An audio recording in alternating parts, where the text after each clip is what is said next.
Hello, I'm Michael Hepple, and today I'm with Kewen, a singer-songwriter from Blythe in Northumberland. First of all, thank you very much for sending me a guitar plectrum to add to my collection. Not a problem. I always do. How did you get into music then, Kewen? Yeah, no, thanks. Just thanks for having us on.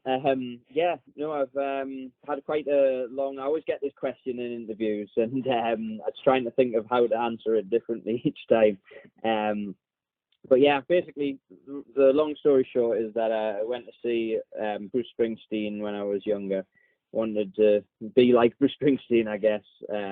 Get into music, and I was writing songs from 13, 14, but then I was never confident enough to sing and show people them really till I was like 20, I'd say. So I never started gigging until I was 20, but I have a history of music going from studying it, GCSE up to A level, and went to uni to do music technology. So music's always been a big part of what I want to do. And when I finished my course, I decided that I wanted to come back home and build my own business up, teaching guitar and doing some gigs and even a bit of disco work on the side.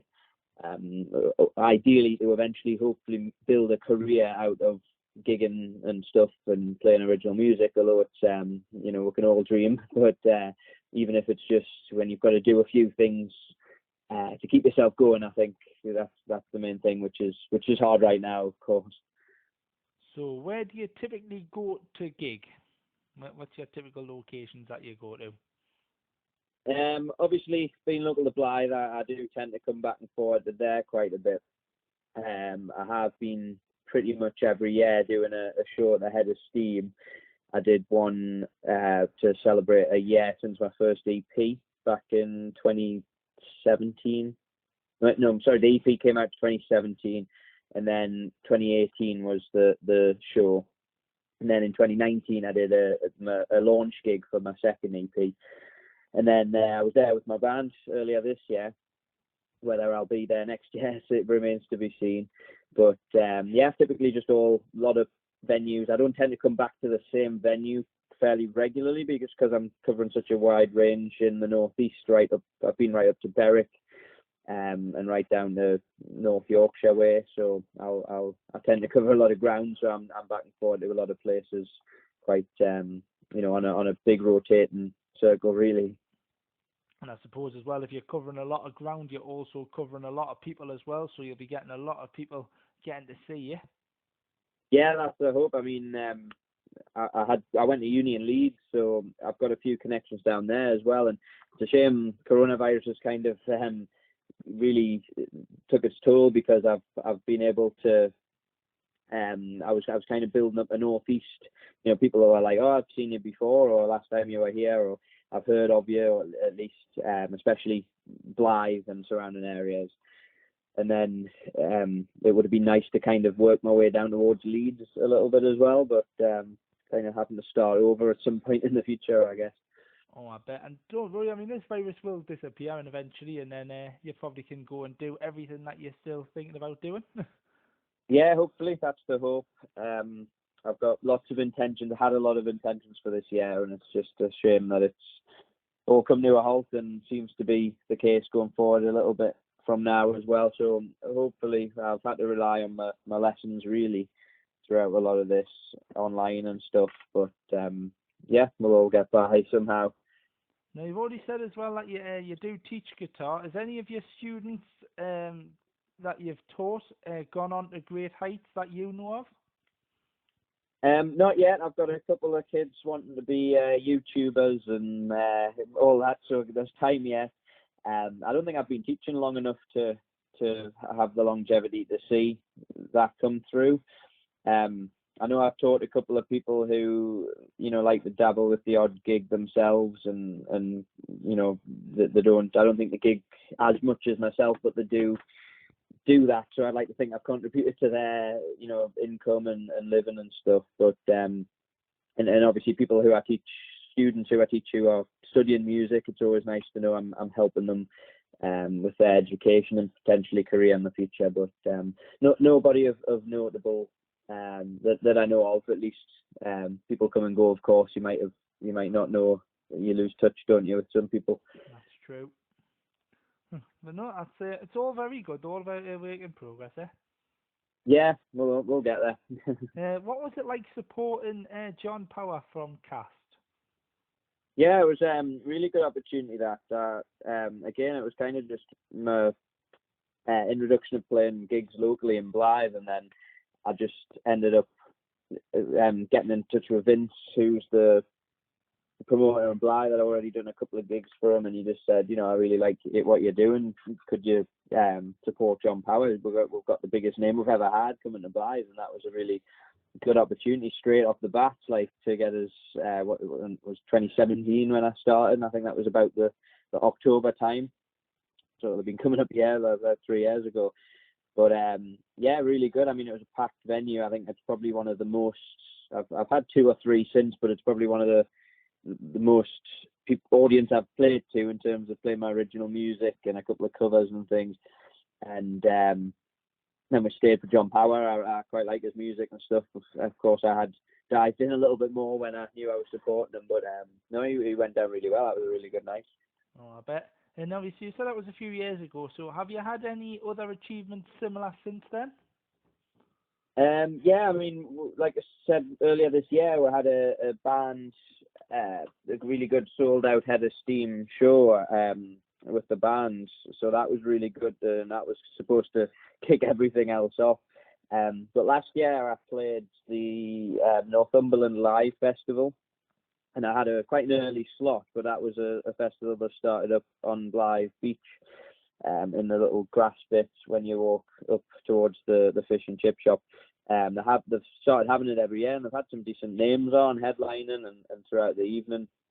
And I was part of like the male. There was a male and a female vocalist or performer of the year again on that, and I think I had won the male one for that year. So I came away with this like trophy thing, and it was playing like a field full of people. It was like being at a proper festival. It was great. So that was probably the best one since. Oh, well done for that, mate. Now, as well as writing and singing your own material, you can do covers as well, can't you? What are your favourite songs to cover? I've covered bits of everything. I'm glad I've got a diverse musical taste. I think it helps for what I do, because obviously you go into a pub, you get asked for sometimes 50s and 60s, but then you get asked for modern stuff as well. So it's good to be able to do everything. Of course, I mentioned Bruce Springsteen earlier. I really do think I really enjoy playing Springsteen, but bar the 1 or 2 big songs, I don't think it's one a lot of people know. So I do tend to stick to a lot of the classics that people know. But I'm a big fan of Elvis and the Beatles, and I cover a lot of that type of stuff. I think that's what a lot of people like to hear as well. And even more modern stuff. I love my country music though as well, so it's good to rock out a Johnny Cash or a Kenny Rogers one. I mean, people know that type of stuff typically as well. So just nice to play a variety and have things. That's always, I get the feedback that you mix your setup and you play things that everybody knows and a bit of everything. So it's hard to please a crowd sometimes, but I'm glad that I do that and I get that feedback. Yeah, that's good stuff, mate. And as well, let's go back to your own music as well now. So tell me a bit about the meaning behind some of your songs then. Yeah, so I'm actually currently in the process of recording another song at the minute, but yeah, I've got 9 original songs out there. They're all on Spotify and YouTube and whatever you can find them. But yeah, I've wrote all sorts of songs. I like to write songs that are very personal, but I also like to relate them back, so I don't write them too specifically so people can relate to them and stuff. I've got a song about my grandma who passed away, my granddad who also passed away. I've wrote a song about my mum, my girlfriend, about people in life that put you down. So I kind of got, every song's kind of got a relatability to it for a specific person or a specific time, I guess. But I have just written a song called Freedom as well, which is about the lockdown and everything going on this year. So it'll be nice to have that one out eventually as well. So it's a very relatable song, of course, for everybody going through their struggles and things this year. But yeah. Indeed, and I mean, to be fair, like I think in the interviews I've done so far as well, I mean, coronavirus has definitely been something that's talked about in like in all of them so far, in all the ones on my YouTube channel. But how have you? So I mean, you've obviously said there how you've been keeping yourself busy during lockdown, but obviously, how has it affected you as well, Kewen?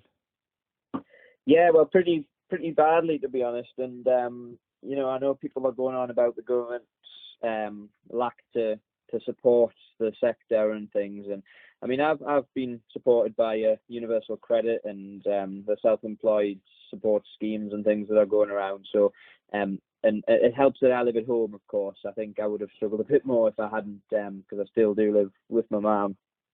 But I do feel for others a bit more, but it is quite tough when I had a good 20 students and I think I lost the majority of them. Some didn't come back, but some just didn't want to do the online sessions. Yeah. So I was only about 4 online sessions that I was doing. That was the only thing keeping us over. Of course, gigs were non-existent for a few months. When the pub started opening in July, I think my first gig wasn't until beginning of August. Kind of maybe had one a month since then, so I've only had 2 or 3. And of course, I had to miss my one last week because of a bad arm. So times are really hard and few and far between. I've got a couple more booked up before the end of the year, but of course it's all up in the air about whether we might have to shut the pubs and stuff again. And my other strand of my business, my discos, that's non-existent right now. I think that's pretty much a write-off for a lot of next year as well. You can't have people on a dance floor and all that. Done a couple of garden parties this year for people I know and smaller gatherings when they were letting you have a few more people in your garden, and they were quite good. But of course, colder weather, you can't do that as much now. And my band, that's obviously, like I say, that was a big hope for this year to get the band up and running, and although we could still get together and practice since the pubs reopened and practice rooms reopened, I also lost my bassist and my drummer, so we're also in the process of finding new members. We've got a bassist now, and trying to kind of record in the meantime and try and think when we can rehearse and audition drummers in the meantime. It's all a bit up in the air, as everyone's situations are, but I guess it's the lessons I've got to try and really focus on, and they've been slowly coming back up. So I'm slowly building my business back up, but it is hard when any moment now it could get like knocked back again. Yeah, and just what you're saying as well about the crosswalks as well. There is a video of the full set from the Head of Steam as well that you and the crosswalks did from January this year, and it is really well worth a watch. I watched it the other day, and I actually thought it was really good as well, Kewen. Yeah, no, thank you for that. Yeah, the whole we had the footage. We thought it'd be good promotional material, and most of the money we made that night was spent on the filming and the pictures and that. But we had all that content to bring out week by week over lockdown, and then we just put the full show on. That's all there. There's some covers that we did, but all the original stuff as well. But yeah, we had a blast that gig. It was really good, and such a shame it's been hit down already, because we had already been on the news. We had won 2 battles of the band competitions, and we're due to support a band called Space, which was going to be another huge opportunity, another big one. It's been pushed back to April next year. And yeah, whether that'll happen then as well, I don't know. But we had a lot of things already in the pipeline, so just a shame. No worries. And what are your plans for the near future then? So near future, obviously, I've talked about getting my business back on track. But I think the best use of time at the minute is recording, and I wanted to work on a project which I knew probably wasn't going to be out till next year. So maybe at the very earliest now, the end of next year. But I did want to work on an album for the first time. And this was going to be kind of an introduction to the band as well, although it's still going to be released under Kewen. It's going to be the first Kewen and the Crosswalks project, and trying to get that off the ground and starting to record that I guess that's probably the best use of our time at the minute. And I know I'm a member down, but we've got to start on it and try and get some music out there soon, because it's been I think it was April 2019 was the last time I released music. So even though it's just maybe a year and a half ago, but it does start ticking over. You start getting impatient. You want to have new music out there, don't you? Even when there's other things going on.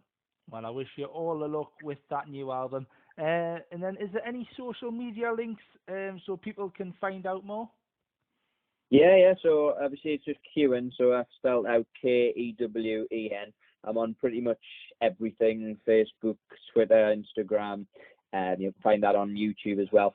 The Kewen and the Crosswalks account is a separate account. You can find those on the same social medias. My music's on Spotify under Kewen, iTunes, and again YouTube, SoundCloud, whatever you use. I've got Snapchat, Kewen Music. I'm hoping to make a TikTok soon. Everyone keeps telling us to. I don't know if you use TikTok. I don't. I think I might be one of the only people on this planet that's not on TikTok. That's not well. I'll join that. Me too. So, but I keep getting told to do that. So maybe I'll find myself on there soon. It's just again when I'm getting slightly busier. It's finding the time, isn't it? It is indeed. Is there anything else you would like to mention then that I haven't covered? Just for people to stay tuned. Obviously, like I say, we've been recording a little bit. We've got one more session this week. Hopefully, have something out before the end of the year.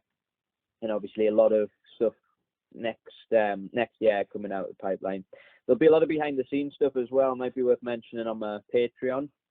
I've got a Patreon and I put like exclusive footage on there, behind the scenes stuff. So a lot of this recording that we're doing, we're kind of vlogging the process. Will be available on there to watch before anyone, or it might not ever get released, I don't know. But there's early demos on there and everything like that. And like I say, hopefully Kewen and the Crosswalks are going to be have a better year next year, and the space gig's going to go ahead in April time. Indeed. And you will come back and see us and tell us how it's all going as well, won't you? Definitely. No, I've really appreciate you doing this, and I'm always down for interviewing and updating the world. Well, thank you very much for your time, Kewen. You take care and look after that arm. Thank you, I will do. You take care of yourself. Thank you very much. Thank you very much, mate. Bye-bye.